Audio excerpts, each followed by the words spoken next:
Please be seated. Second regular session of 13th Sangguniang Pangusud will now come to order. Madam Secretary, kindly call the roll, please. The Honorable Elvira Casal, Honorable Victor Manuel Domingo, Honorable Evangeline Esperas, Honorable Aurora Amy Grafil, Honorable Raisa Villasin, Honorable Jong Bagulaya. There being 6 members present, we have a quorum, Mr. Presiding Officer.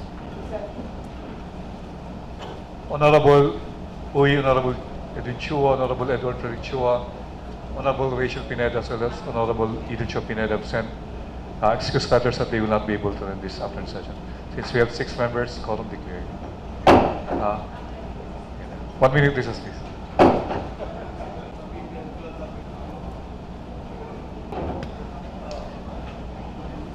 The first item in our agenda is the reading last March 7, 2018. Honorable Eden Chua Pineda, we request Honorable Esperas to lead us this afternoon session. Okay, thank you, Mr. Presiding Officer. Good afternoon, my dear colleagues. Good afternoon. So everybody has been furnished with a copy of the minutes of the regular session held on March 7, 2018, of the said minutes. There is a motion to dispense with the full text of the minutes conducted last March 7, 2018. The motion is seconded by Honorable Casal. Any discussion? In objection, there being none, the motion is carried and approved. As a corollary motion, I move that we adopt and approve the minutes of the 61st regular session held on March 7, 2018. There's a motion now to approve and adopt the minutes conducted last March 7, 2018, the regular session. The motion is seconded by Honorable Domingo, Honorable Casal. Any corrections? Any objection? There being none, the motion is carried and approved. Matters 617, request of the following for a franchise to operate an internet cafe: Jedge Net Zone, Arljon Enterprises, Cyber Games Hub Internet Cafe, JRS Express Internet Cafe, and MJ Gallardo Gaming and Internet Station, to be referred to the Committee on Games, Amusement, and Entertainment. R 2018-13-618, request to pass a resolution for authority to enter into a memorandum of agreement by and between the AMA Computer College, Tacloban Campus, and the City Government of Tacloban, MIS Division, Tacloban City, relative to the implementation and evaluation and monitoring of the OJT program of the school, to be referred to the Committee on Laws and the Committee on Education.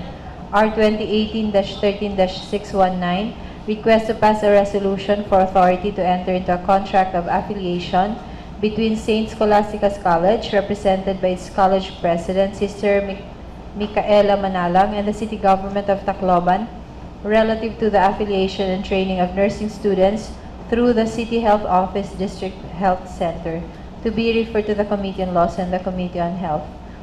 We have 2 items to be referred to the Committee on Laws. R 2018-13-620, request to pass a resolution for authority to enter into a deed of donation by and between Manuel B. Raagas, represented herein by his heirs, Azucena C. Raagas et al., and the City Government of Tacloban, relative to the donation of 3 parcels of land in the Villa Ines subdivision located at Barangay Apitong, Tacloban City, one of which is an open space for park and recreational purposes, and the 2 other parcels comprise a road network. R 2018-13-621, a letter from Honorable Rodolfo M. Padillo, Punong Barangay of Barangay 109-A, VNG Subdivision, regarding the request of Ms. Paula Paz Sidionco, landowner of Block 3, Lot 11, Purok 5, Barangay 109-A, VNG Subdivision, for the inclusion of the property under 109-A and road right-of-way to the property. R 2018-13-622, request of Ms. May Angelique Tan, local producer of Hiraya Theater Production, for amusement tax exemption, to be referred to the Committee on Ways and Means. R 2018-13-623, request to pass a resolution for authority to enter into a memorandum of agreement by and between the Comprehensive Livelihood and Entrepreneurial Program, City Government of Tacloban, and the DepEd Schools Division of Tacloban City, represented by its Schools Division Superintendent, Telma Cabadsan Kitalig, relative to the collaboration in the delivery of basic education, livelihood, and entrepreneurial program by the Comprehensive Livelihood and Entrepreneurial Program of the City Government of Tacloban and the Alternative Learning System of the Department of Tacloban Schools Division of Tacloban City. To be referred to the Committee on Laws and the Committee on Education.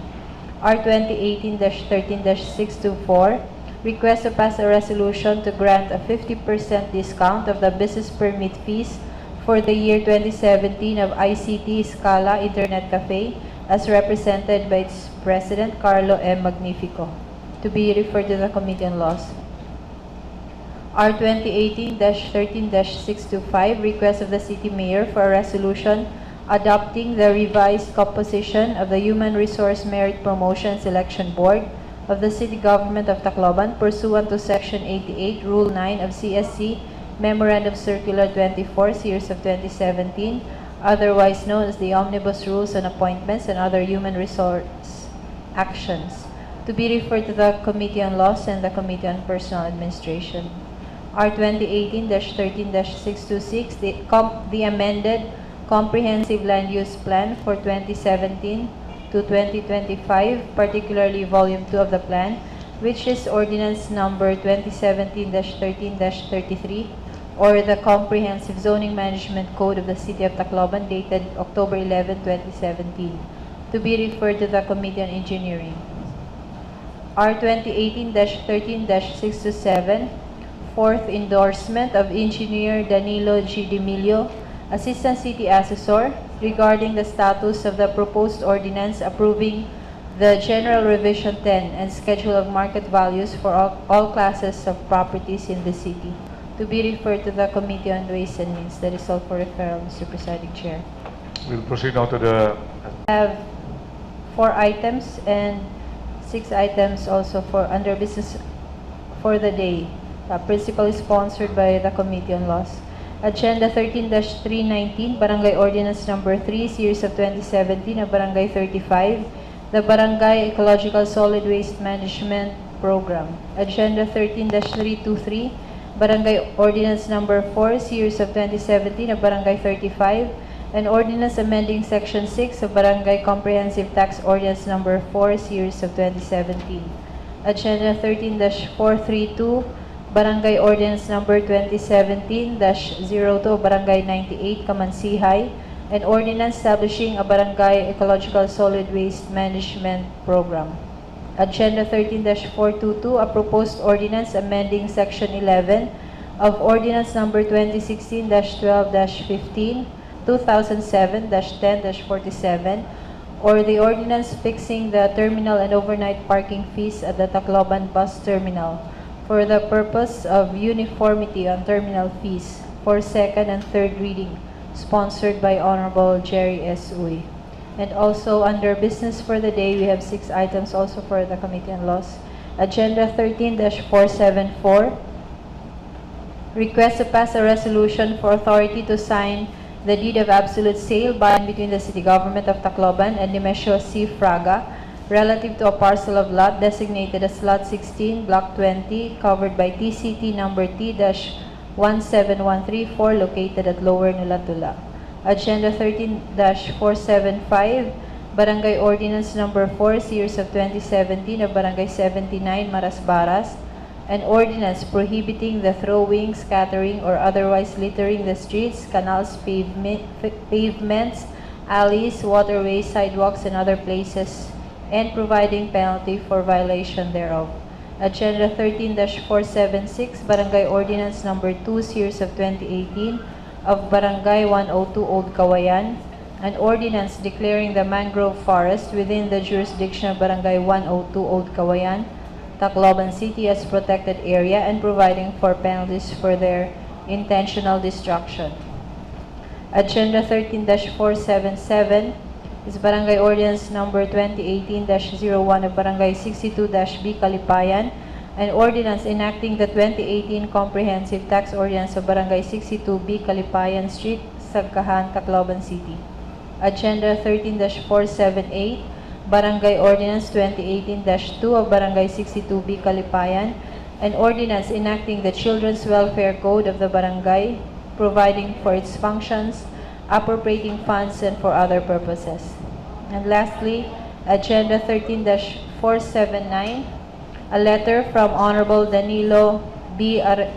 For Honorable Danilo B. Arevalo, Barangay Chairman of Barangay 37, regarding the request of the City Treasurer to stop the collection of whatever taxes, fees, and charges not within the bounds of barangay taxing powers as provided for in the Local Government Code of 1991.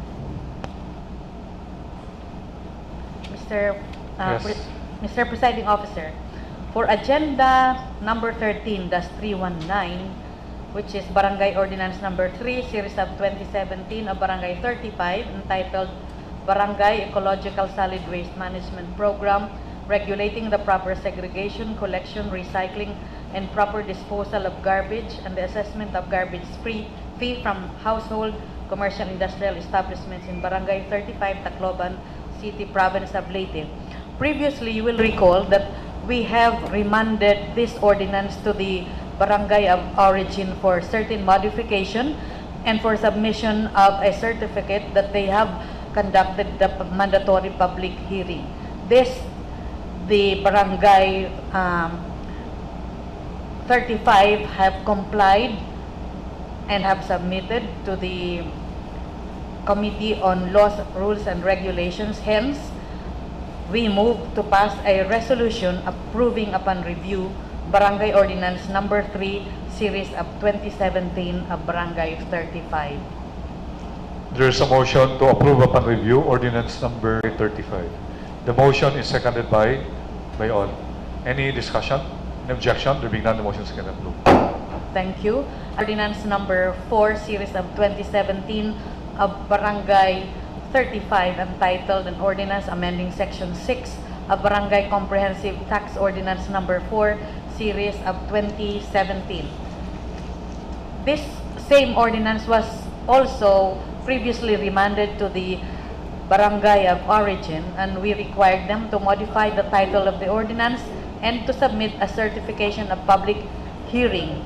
And this they have complied, so I move to pass a resolution approving upon review Barangay Ordinance number 4, Series of 2017 of Barangay 35.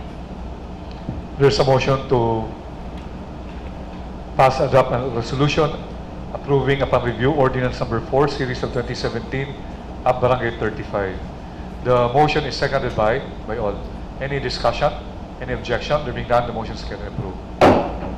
Agenda number Ordinance number 2017-02 of Barangay 98, Kamansihay, Tacloban City, entitled An Ordinance Establishing a Barangay Ecological Solid Waste Management Program, regulating the proper segregation, collection, recycling, and proper disposal of garbage, and the assessment of garbage fee from households, commercial, industrial establishments in Barangay 98, Kamansihay, Tacloban City.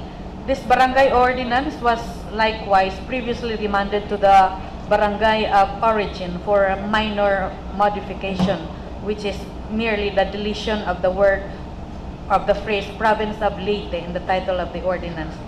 And the barangay 98 Kamansihay duly complied with our recommendation and has submitted a certification that a public hearing was conducted in relation to the ordinance. Therefore, I move to pass and adopt a resolution approving upon review Barangay Ordinance number 2017-02 of Barangay 98 Kamansihay, Tacloban City. There is a motion to pass and adopt a resolution approving upon review Barangay Ordinance number 2017-02 of Barangay 98 Kamansihay, Tacloban City. The motion is seconded by all. By any discussion? Any objection? There being none, the motion is carried and approved. Agenda number 13-422 is a 2016-12-15, which is the Robinson's Place Tacloban Terminal Ordinance, and Section 2 of Ordinance number 2007-10-47, which is the ordinance fixing the terminal and overnight parking fees at the Tacloban Bus Terminal for the purpose of uniformity on terminal fees. So the committee, chaired by the Honorable Jerry Oy, moves to pass this ordinance on second reading.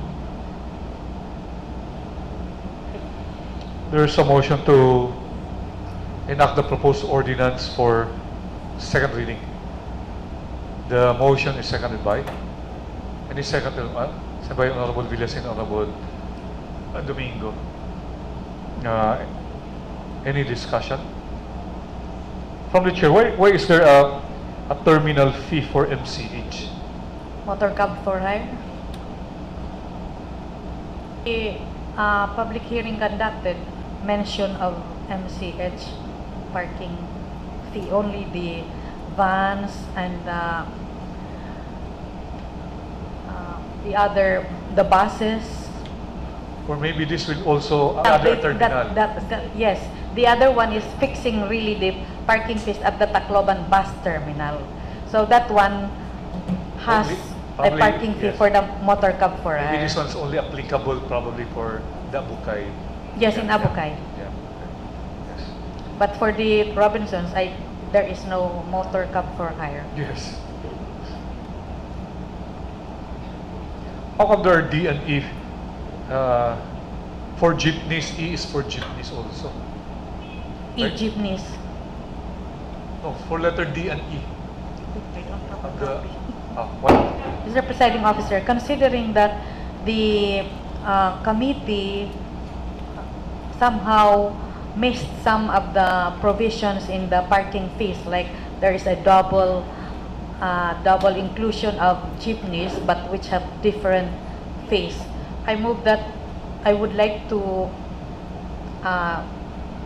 move that this particular agenda be deferred for consideration until the next meeting. So, So we have motion, clarified. motion withdrawn first. Yes, sir. Move for. I move that we defer consideration. There's a motion to after defer consideration of the proposed ordinance for second reading. The motion is seconded by all. Any discussion? Objection? There being none, the motion can approve. Agenda number 13, authority to the City Mayor Cristina Romualdez to enter into and sign the deed of absolute sale on behalf of the City Government of Tacloban as vendor with Nemesio C. Fraga as vendee relative to a parcel of land designated as lot number 16, block 20, PCS 08-000311, covered by TCT number T-17134 and tax declaration number 2012-03-0021-01906, registered in the name of the City Government of Tacloban, situated in Barangay Nulatula, Tacloban City. Now, the sale of the property is in line with the policy of the City Government of Tacloban to help its low-salaried and qualified employees to acquire their own residential land per City Ordinance number 76, series of 1986. The parcel of land subject of this sale is located at Lower Nulatula, Tacloban City, containing an area of 180 square meters, registered in the name of City Government. And there is an attachment to this particular request, which is a certification of full payment dated May 23, 1997, issued by then City Treasurer Erlinda V. Reyes, stating that Nemesio C. Fraga had fully paid the amortization due in the amount of 9,000 pesos since year 1997. And said certification is a certified true copy by Edna Molino, Administrative Office Designate. Therefore, the committee moves that we pass and adopt a resolution granting authority to the City Mayor Cristina G. Romualdez to enter into and sign the deed of absolute sale on behalf of the City Government of Tacloban in favor of Nemesio C. Fraga relative to a parcel of land designated as lot number 16, block 20, covered by TCT number T-17134 and tax declaration number 2012-03-0021-01906, registered in the name of the City Government of Tacloban, located in Barangay Nulatula, Tacloban City. There is a motion to pass and adopt a resolution granting authority to the City Mayor, Honorable Cristina G. Romualdez, to enter into and sign the deed of absolute sale with Nemesio C. Fraga relative to a parcel of lot designated as lot number 16, block 20, PCS-08-0021-01906, 000311 covered by TCT number T-17134 and tax declaration number 2012-03-0021-01906 located at Lower Tula, Tacloban City. The motion is seconded by Honorable Casal. Any discussion? Any objection? There being none, the motion is approved. Number 4, series of 2017 of Barangay 79 Marasbaras, entitled an ordinance prohibiting the throwing, scattering, or otherwise littering the streets, canals, pavements, alleys, waterways, sidewalks, and other places, and providing penalty for violation thereof. This particular ordinance intends to maintain cleanliness within the territorial jurisdiction of Barangay 79 Marasbaras, Tacloban City, and it imposes penalties for the violation of the ordinance as follows: first offense 300 pesos, second offense 600, third offense 900 pesos. The ordinance being in consonance with existing laws and not contrary to public policy, the committee therefore moves to pass and adopt a resolution approving upon review Barangay Ordinance Number 4, Series of 2017 of Barangay 79, Marasbaras, Tacloban City. There's a motion to pass and adopt a resolution approving upon review Ordinance Number 4, Series of 2017 of Barangay 79, Marasbaras, Tacloban City. The motion is seconded by all. Any discussion? Any objection? There being none, the motion is carried and approved. Agenda number 13, the 2018 of Barangay 102 Old Kawayan, entitled an ordinance declaring the mangrove forest within the jurisdiction of Barangay 102 Old Kawayan, Tacloban City as protected area and providing penalties for their intentional destruction. The ordinance intends to declare the mangrove forestation along the shoreline of Barangay 102 as protected area, and it is aimed to mitigate the effects of storm surge during typhoon. So as a protected area, the ordinance prohibits the following acts and deeds. 1. To uproot, cut, harvest, or burn any mangrove tree within the declared protected area. The prohibition includes the use of any method of fishing which may result to the uprooting of the mangrove. 2. To harvest seashells and other marine resources within the protected mangrove area. And 3. To throw or litter garbage such as plastic bottles, cellophane, and other refuse. Upon review, the ordinance recommends the following.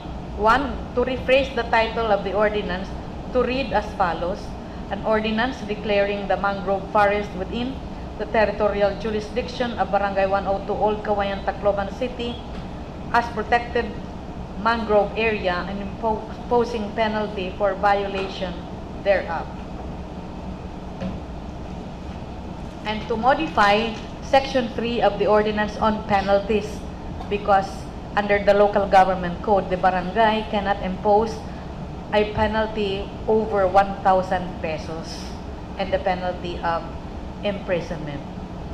Therefore, the committee moves to remand Barangay Ordinance Number 02, Series of 2018 to the Sangguniang Barangay of Origin for modification. There is a motion to remand Series of 2018 Barangay 102 Old Kawayan, Tacloban City for modifications. The motion is seconded by all. Any discussion? Any objection? There being none, the motion is carried and approved.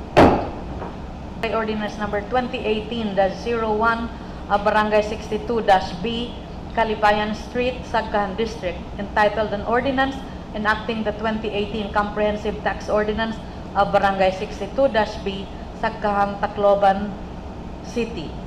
This ordinance imposes new fees and charges for the issuance of barangay clearance and summons and imposes penalties for violation thereof.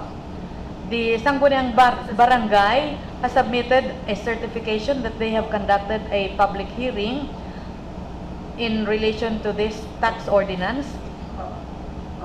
But the committee would like to recommend the modification of the ordinance by deleting the entire subsection letter Z, paragraph number 2 of section 3 of the ordinance, including the note which states, vendor, fish vendor 10 pesos per day, food vending 10 pesos per day, vegetable vendor 10 pesos per day. The vendor who will not secure a barangay business registration will pay daily. The barangay treasurer is entitled to issue a receipt and deposit the amount in the bank. The committee finds that the issuance of cash tickets to ambulant vendors is within the authority and responsibility of the Tacloban City Treasurer and not the barangay. And the sangguniang barangay can only issue a barangay business clearance and cannot issue a barangay business registration for businessmen because it is not within the scope of the taxing authority of the barangay. Therefore, the committee moves to remand Barangay Ordinance number 2018-01 to the barangay of origin for modification. There is a motion to remand Barangay Ordinance 62B Kalipayan, Sagkan District for modifications. The motion is seconded by all. Any discussion? Any objection? There being none, the motion is can approve. For 2018-02, Barangay 62-B, Kalipayan Street, Sagkahan District, entitled An Ordinance Enacting the Children's Welfare Code of Barangay 62-B, providing for its functions, appropriating funds, and for other purposes. The ordinance intends to establish the Children's Welfare Code within its territorial jurisdiction to protect children from abuse, exploitation, and discrimination. They have submitted a certification that they have conducted a public hearing in relation to this ordinance.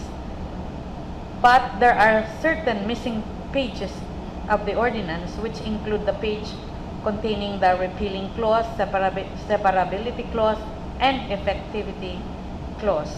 Therefore, the committee is constrained to move to defer consideration of Barangay Ordinance number 2018-02 of Barangay 62-B, Kalipayan, Sagkahan, Tacloban City, and furnish us the lacking pages.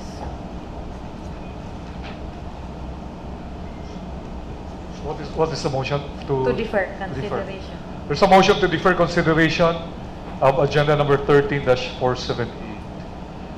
The motion is seconded by all. Any discussion? Any objection? There being none, the motion is can approve.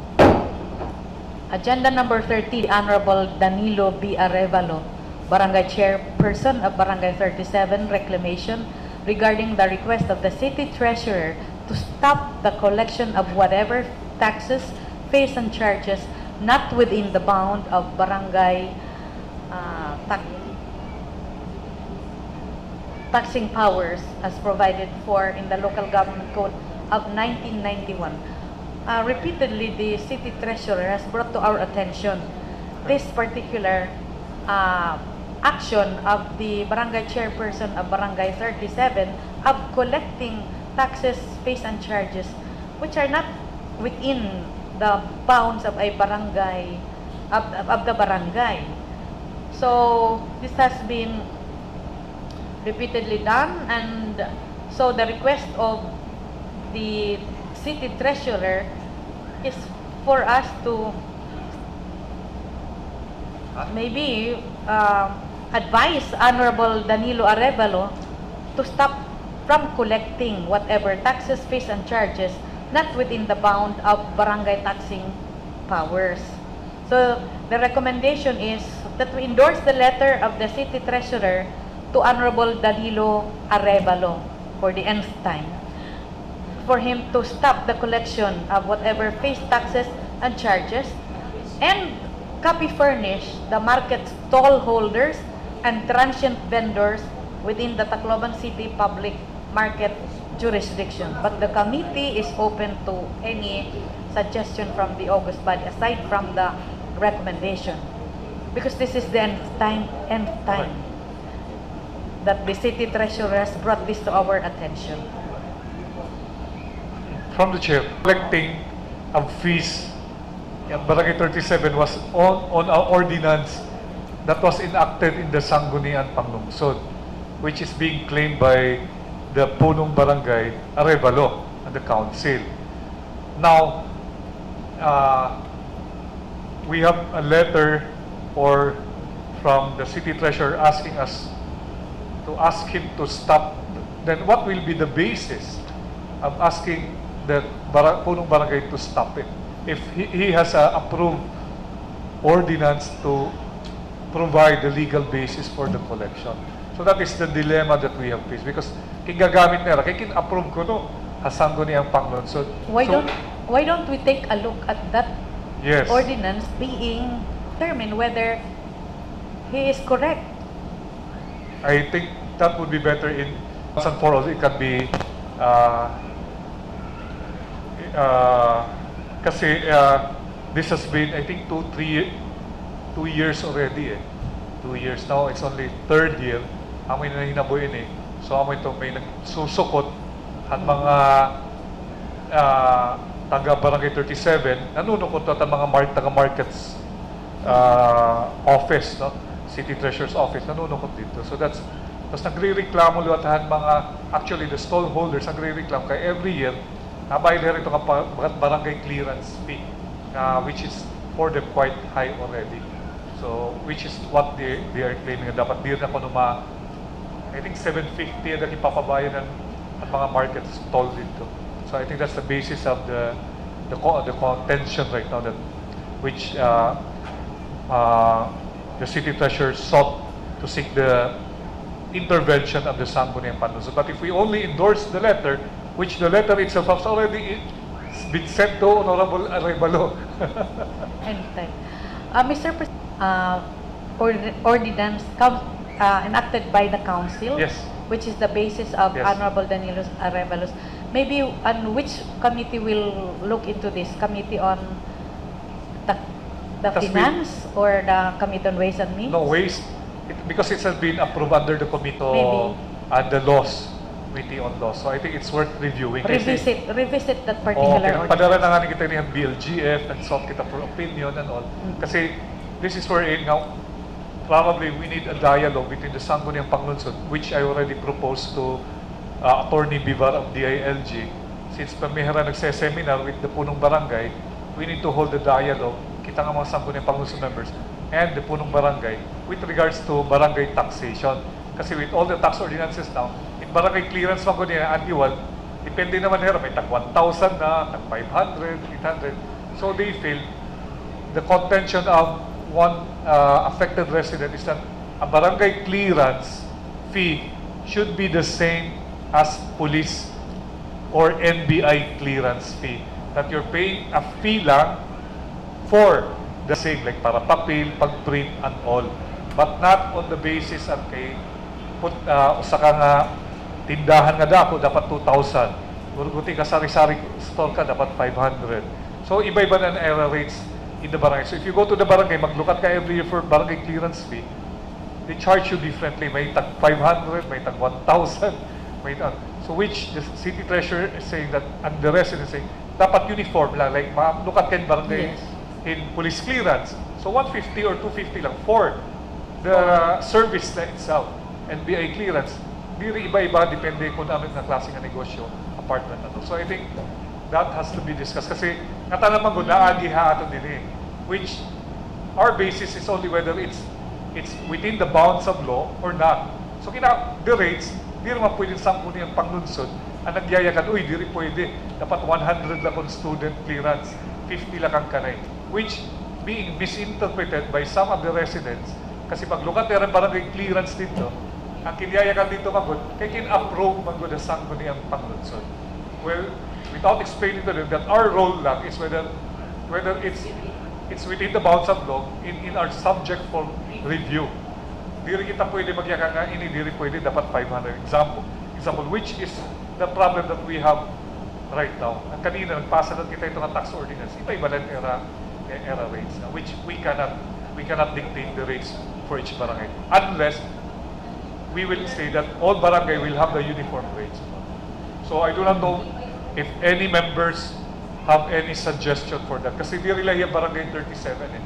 Ah. It's being, may nagyapong problema yung mga barangay, paglulukat nila every January, ang barangay clearance fee, amo gaya pitera contention permanent dito. At iba di rin ko nasugot pagbayad ditong barangay, kung nga, itaas naman gudan era, which they're claiming is double taxation na kinabayad naman nila sa city. Mr. Presiding Officer, my motion not having been seconded, may I amend it? Yes. So, may I amend the motion to revisit the particular ordinance cited by Honorable Arevalo at the committee level. And the committee will determine whether it will have to hold or request the DILG to have a dialogue with us together with the barangay chairman And the city concerned. treasurer. And the city Yes. treasurer. Sige, so the motion is to Revisit the ordinance, which is the basis of Honorable Arevalo. I don't know what it Sige. is. For by the committee, Or to at the refer committee this- level, to refer which this- is the Committee on Ways and Means. and the Committee on Laws na lang. On the committee, he's still the same chairman. Committee on Laws. So the motion is to refer this to the committee level and to revisit the ordinance that has been enacted. Yeah. So there is a motion to refer the letter, the city treasurer, so si Macordanio, regarding Barangay 37 to the Committee on Laws as well as the Committee on Ways and Means, and to revisit the ordinance. The ordinance. For if ever there's a need for, like, revisit the barangay ordinance. The motion is seconded by? Second. Seconded by all. Any discussion from the other members? All right, so we'll just refer to it. Any objection? There being none, the motion is approved. 80 and agenda number 13-480 and agenda number 13-481 are not on the table. I mean, the committee is not ready to report this particular agenda, so I move that we defer consideration of agenda number 13-480 and number 13-481. So there's a motion to defer agenda 13-480 as well as agenda 13-481. The motion is seconded by all. Any discussion? An objection? There being none, motions can approve. 2. Annual budget for fiscal year 2018 of barangay numbers 2, 5-A, 46, 62-A, and 92 for appropriate action of this body. Particular agenda is supposed to be reported by the Committee on Barangay Affairs, but may just take the cudgels to move to pass and adopt a resolution approving annual budget for fiscal year 2018 of barangays numbers 2, 5-A, 46, 62-A, and 92 for the reason that the Local Finance Committee has duly approved this particular budget in its entirety, subject to certain terms and conditions cited in the approval or the report of the Local Finance Committee. There's a motion to approve the annual budget for fiscal year 2018 of Barangay 2, 5-A, 46, 62A, as well as Barangay 92. The motion is seconded by all. Any discussion? Any objection? There being none, the motion is carried and approved. Unassigned business number other charges for the use of the Plaza Rizal and Baluan Park for first reading. With the proposed ordinance to the Committee on Ways and Means, chaired by Honorable Jerry Uy. Unassigned business for the fixed rate of CEO gym rental, also for first reading. Refer the proposed ordinance to the Committee on Ways and Means, chaired by Honorable Uy. The ordinance creating the Persons with Disability Affairs Office of Tacloban City and for other purposes for first reading. We will refer the Office of the Senior Citizens, Retirees, Veterans, and Persons with Disabilities, the committee, as chaired by Honorable Rachel Erica Pineda. Authorizing the city mayor to institute expropriation proceedings over lot 5329-C-141 part and lot 5329-C-634 part for the failure of the negotiations with its respective lot owners, both of which are affected by the road right-of-way leading to the sanitary landfill in Barangay 100, San Roque, Tacloban City, for first reading. We will refer the proposed ordinance to the Committee on Laws, Rules, and Regulations, as chaired by Honorable Uy. No other matter on my table, Mr. Presiding Chair. Mr. Presiding Officer, no I have one. other matters on the table. So before we adjourn, may we ask our favorite... Can we have one? You want Or more? other matters? Other Okay, matters. sir. We have an employee working at the City Engineer's office, Winifredo Rivas. His son, Jarwin, 26 years old, recently died last March 15, suffering from Marfan syndrome at the Philippine Heart Center. So he was only 26 years old, and he's asking if the city government can help him in a way to defer the expenses kasi transport pati kang Manila kandi. And all. So probably 1 minute recess, please. Our constituents, Winifredo R. Rivas, Our employee of the City Engineer's office. employee of City Engineers. Engineer's office, must touch the hearts of everyone here. So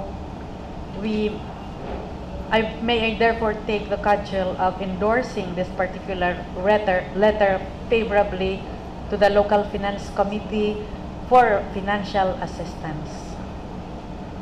There's a motion to pass it endorsing the request letter of one of our employees, Engineer Winifredo Rivas, to working at the City Engineer's office to the local finance committee for financial assistance. The motion is seconded by all. Second. Any discussion and objection? There being none, the motion is carried and approved. Finally, Mr. Presiding Officer, a special favor from our favorite sister, the Honorable Yeah. Casal, for the closing prayer. In time for the Holy Week. For the Holy Week. Let's put ourselves in God's presence. Dear God, as we celebrate the Holy Week next week, let us be reminded of the life, passion, and death of our Lord Jesus. We thank you for every blessing that we have received for the life, our dear co-workers, and the people we untiringly serve.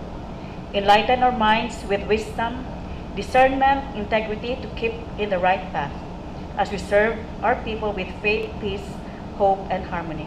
All this we ask in Jesus' name. Amen. Amen. The 62nd regular session of 13th Sangguniang Pangmunsod is now officially adjourned. Thank you very much. Thank you.